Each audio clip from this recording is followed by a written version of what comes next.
Okay, so this video is going to focus on how to graph a linear inequality. So when it comes to graphing a linear inequality, first off, the word inequality.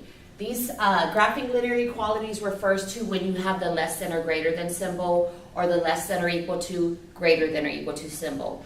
Otherwise, these are almost exactly like graphing a regular line, just with a couple of differences that we'll talk about in just a little bit here. So let's get straight to graphing here. We're given this example here, 7x minus 3y is greater than 21. So I'm going to use the slope-intercept method of graphing a line, and that method in particular says that, hey, we need to have our equation in slope-intercept form first. And what that means is that we need to solve for y. Remember what slope-intercept actually looks like? So slope-intercept form looks like this, y equals mx plus b. And we want it in this form because as long as it's in this form, we know exactly what our slope is and we know exactly what our y-intercept is. And with those two things, we can graph any line.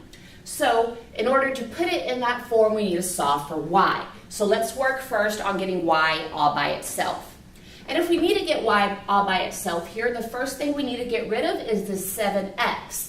It's a positive 7x, so let's subtract that 7x on both sides. 7x minus 7x cancels. Let's drop down this minus 3y.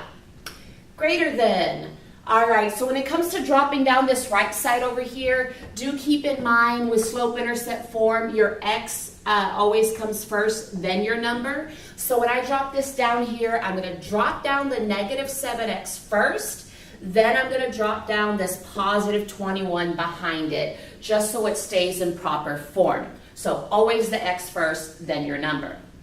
Now we almost have y by itself. The only thing we need to get rid of is this negative 3. And remember that this negative 3y, that's negative 3 times y.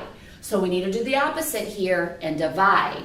So if we're going to divide the left side by negative 3, we need to divide the entire right side by negative 3 as well.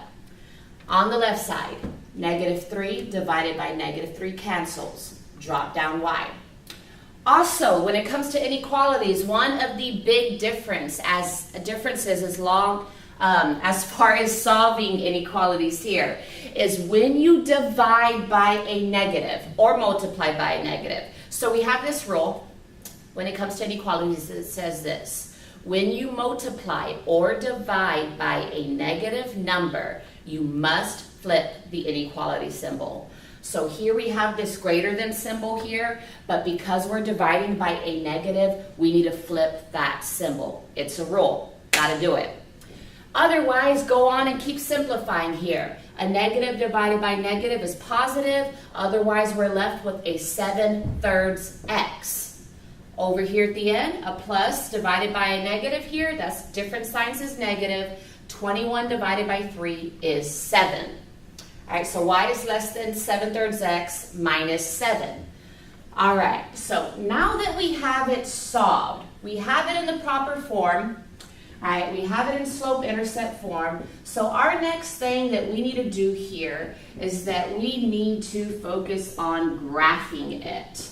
Okay, when it comes to graphing, you always want to focus on plotting your y-intercept first.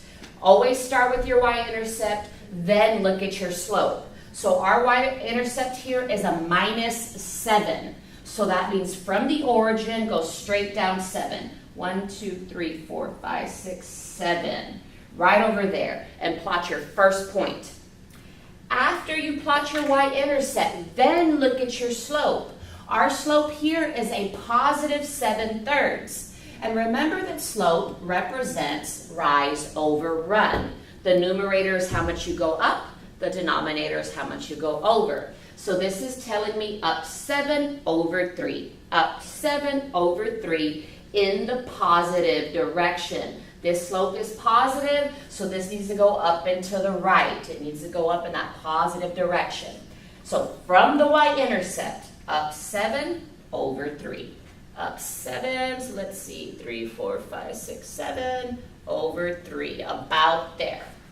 Before you connect your dots, when it comes to inequalities, sometimes you have a dotted line, sometimes you have a solid line, and that all depends on your symbol. So taking a look at the symbol that we have here, we have a less than symbol. A less than symbol means that we have a dotted line. Dotted means it does not actually equal that line, but it can equal, in this situation here, everything below it. So we don't want to actually include the line. We want everything less than this. So when we go to actually draw our line here, we want to make sure that it is a dotted line just like that.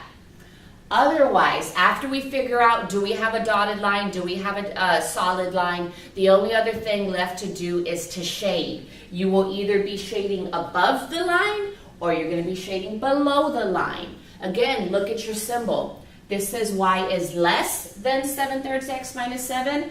Anything less is anything below your line. So take any point on your line and go down. That's your less than. So this space over here, that's going to be everything less than our line. So this area that is shaded is the solution to this equation here.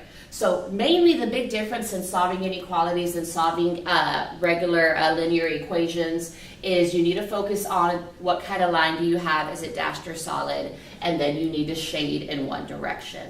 That's the main difference here.